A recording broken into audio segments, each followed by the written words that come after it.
It's Monday, the 20th of March, 2023. Welcome to the Fast Five by Fear and Greed, where we give you the top 5 business stories you need to know in just 5 minutes. I'm Michael Thompson, and good morning, Sean Aylmer. Good morning, Michael. Sean, 5 big stories in 5 minutes. Let's jump straight into it. Story number 1 is all about the crisis in the global banking sectors.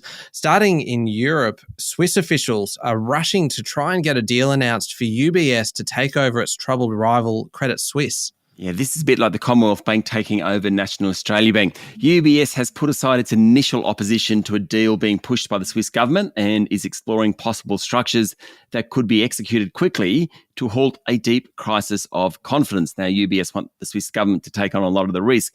This is really important because banks like Credit Suisse have relationships with other global banks, including Australian banks. And what regulators are trying to do is stem any fallout from this almost collapse of Credit Suisse by getting its biggest rival to take over.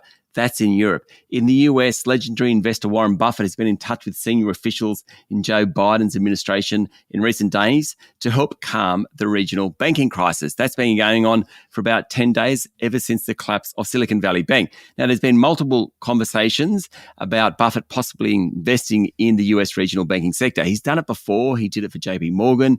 He did it for Goldman Sachs following the Lehman Brothers collapse. So he has form here. Why does it matter to all us? Well, big banks like Commonwealth Bank, National Australia Bank, Westpac and ANZ have multiple relationships with global banks. The problem is when one bank goes bad, it feeds through the system. That's why global authorities are working so hard to save Credit Suisse. It'll also hit the regionals like Suncorp, Bendigo and Adelaide and Bank of Queensland. In the very near term, it means the Federal Reserve's interest rate setting committee will think twice about lifting interest rates when they meet this week. And what the Fed does feeds through to our markets. Sean, on to story number 2 and a bit of a property market update. There were more signs that the Sydney housing market has stabilised, with nearly 74% of homes taken to auction selling over the weekend. Yes, Sydney has been leading the rest of the country in the property market, firstly on the way down and maybe now in terms of stabilising, Michael. CoreLogic Research Director Tim Lawless said while it's too early to call a recovery, the persistently low level of stock and rising demand may have started to tilt the market in favour of sellers. Sydney auction volumes had jumped 20% last week, but they're still well below a year earlier. Now, Melbourne's preliminary clearance rate was also up nearly 6 percentage points to 69%. Auction volumes tripled there, but still remain well below last year. Across the country, the clearance rate lifted by 3.4 percentage points to 68.4%.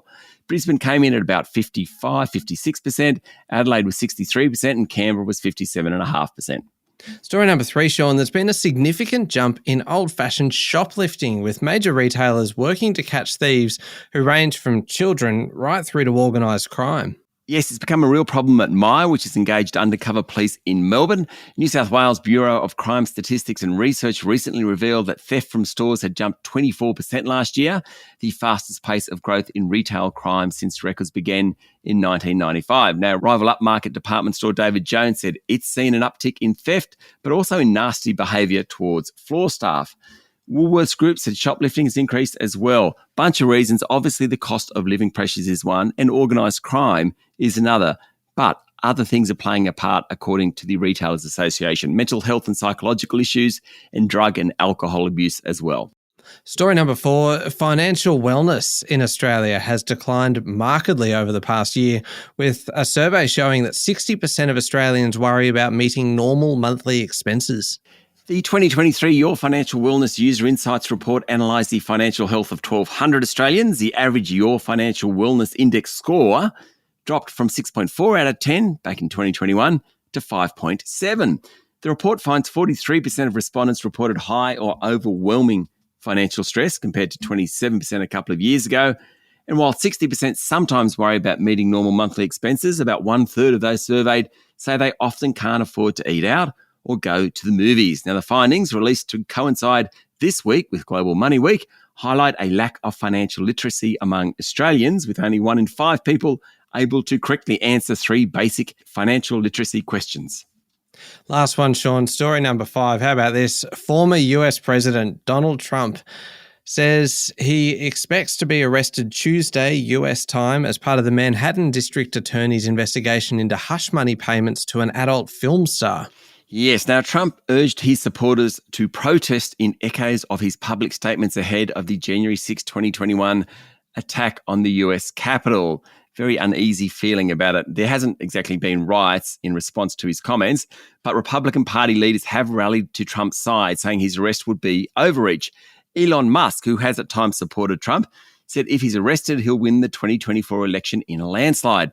Polls show Trump is the clear frontrunner for the Republican nomination, likely in a rematch with Biden in less than 20 months' time.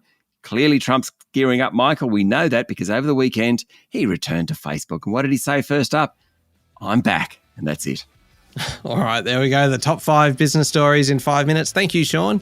Thank you, Michael. It's Monday, the 20th of March, 2023. Remember to hit follow on the podcast. And if 5 minutes isn't enough, you can find our longer daily show called Fear and Greed wherever you listen to podcasts. I'm Michael Thompson, and that was the Fast 5 by Fear and Greed. Have a great day.